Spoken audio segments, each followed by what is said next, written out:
எந்த வகையான பகுதிகளில் மக்கள் தொகை பெரும்பாலும் செறிந்துள்ளது? ஏ. அடர்ந்த காடுகள் மற்றும் தொலைதூர மூலைகள். பி. தொழில் மையங்கள் மற்றும் நல்ல விவசாய நிலங்கள். சி. உயரமான மலைகள் மற்றும் வறண்ட நிலங்கள். டி. கடலோர சமவெளிகள் மற்றும் பாலைவன பகுதிகள். சரியான பதில் பி. தொழில் மையங்கள் மற்றும் நல்ல விவசாய நிலங்கள். சரியான விடை.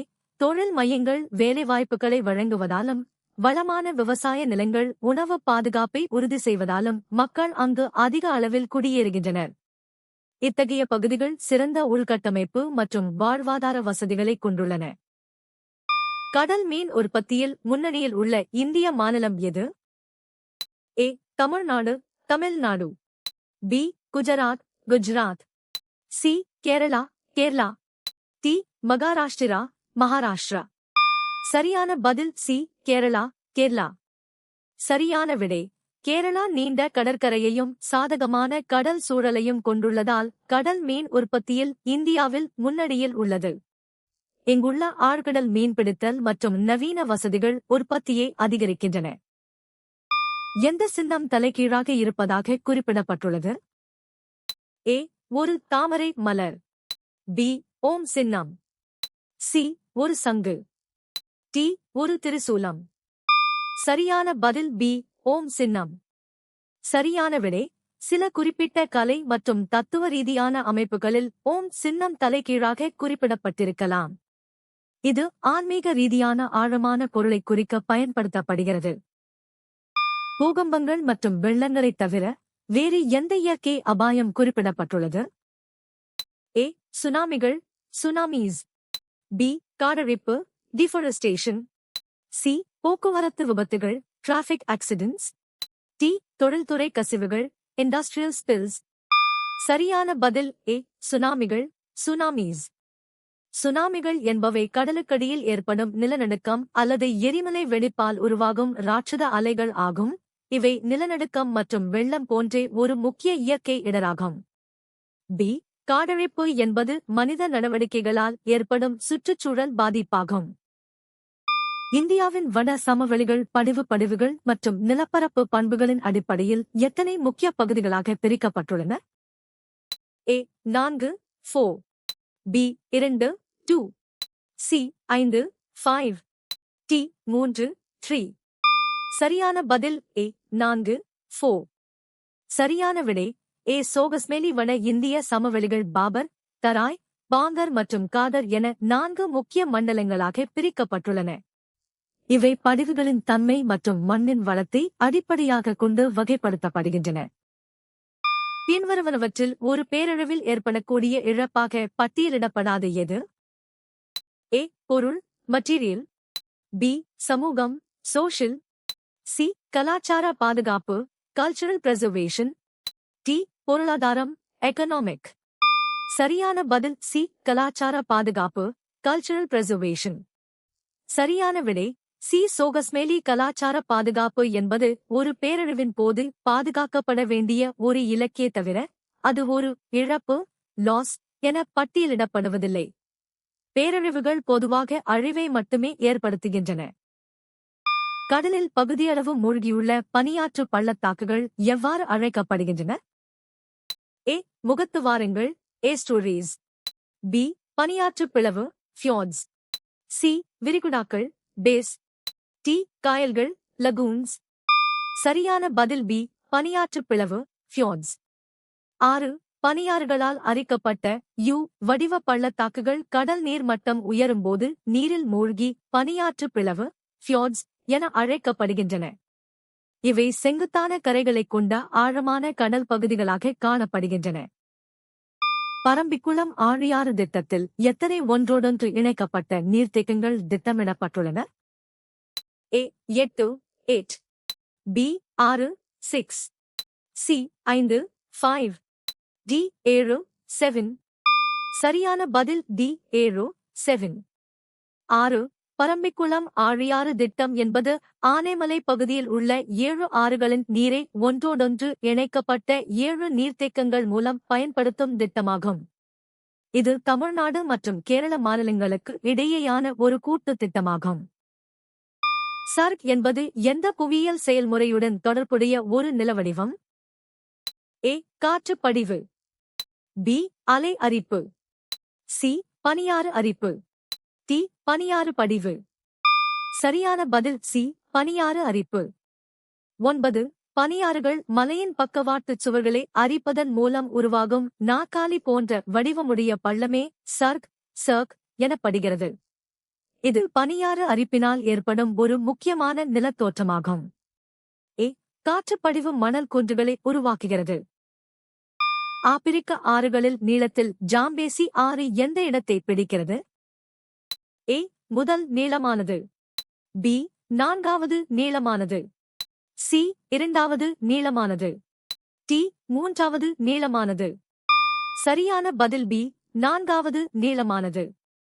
சரியான விடை பி. சோகஸ்மேலி ஜாம்பேசி ஆறு ஆப்பிரிக்காவின் நான்காவது நீளமான ஆறாகும். இது இந்திய பெருங்கடலில் கலக்கிறது. நைல், காங்கோ மற்றும் நைஜர் ஆகிய ஆறுகள் இதற்கு முன்னதாக உள்ளன. தவறான விடைகள். ஏ. நைல் ஆறு ஆப்பிரிக்காவின் முதல் நீளமான ஆறாகும். நீராவியை இடமாற்றம் செய்யும் வறண்ட காற்று ஆவியாதலில் என்ன விளைவை ஏற்படுத்துகிறது? ஏ. இது ஆவியாதலில் எந்த விளைவையும் ஏற்படுத்தாது. பி. இது கூடுதல் ஆவியாதலை எளிதாக்குகிறது. சி. இது மழைப்பொழிவை ஏற்படுத்துகிறது. டி. இது ஆவியாதலை தடுக்கிறது. சரியான பதில் பி. இது கூடுதல் ஆவியாதலை எளிதாக்குகிறது. சரியான விடை பி. சோகஸ்மேலி வறண்ட காற்று ஈரப்பதத்தை உறிஞ்சும் அதிக திறனைக் கொண்டது. நீராவியால் நிரம்பிய காற்றை வறண்ட காற்று இடமாற்றம் செய்யும்போது அது பரப்பில் இருந்து அதிகப்படியான நீரை ஆவியாக்க வழிவகுக்கிறது. கல்வியை வழங்கும் ஒரு பள்ளி எந்த வகை பொருளாதார நடவடிக்கையின் கீழ் வருகிறது? ஏ. முதன்மை. பி. மூன்றாம் நிலை. சி. நான்காம் நிலை. டி. இரண்டாம் நிலை. சரியான பதில் பி. மூன்றாம் நிலை. சரியான விடை பி. சோகஸ்மேலி கல்வி என்பது ஒரு சேவையாக கருதப்படுவதால் பள்ளிகள் மூன்றாம் நிலை அல்லது சேவைத் துறையின் கீழ் வருகின்றன.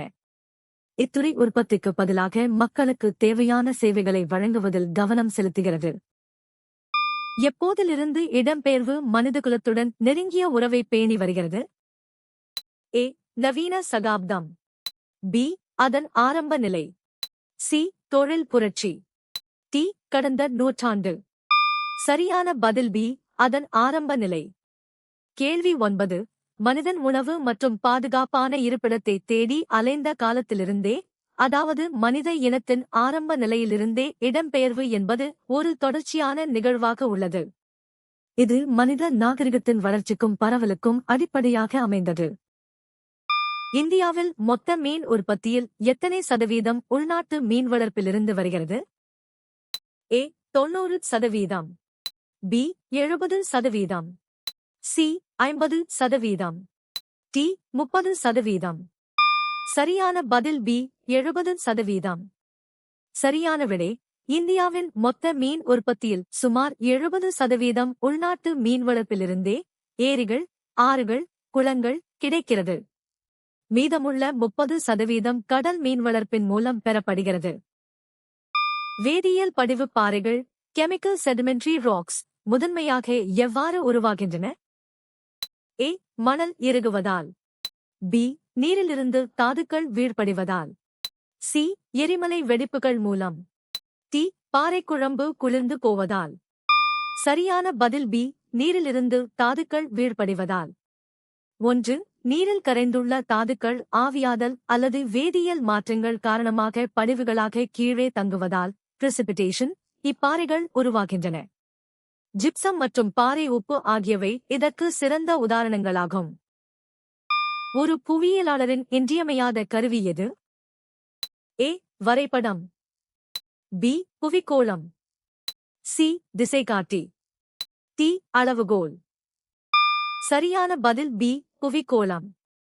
சரியான விடை பி. சோகஸ்மேலி புவிக்கோளம் என்பது பூமியின் முப்பரிமாண மாதிரியாகும். இது கண்டங்கள் மற்றும் கடல்களின் சரியான வடிவம் மற்றும் அளவை அறிய உதவுகிறது. புவியியலாளர்கள் பூமியின் உண்மையான தோற்றத்தை ஆய்வு செய்ய இதுவே மிகச் சிறந்த கருவியாகும்.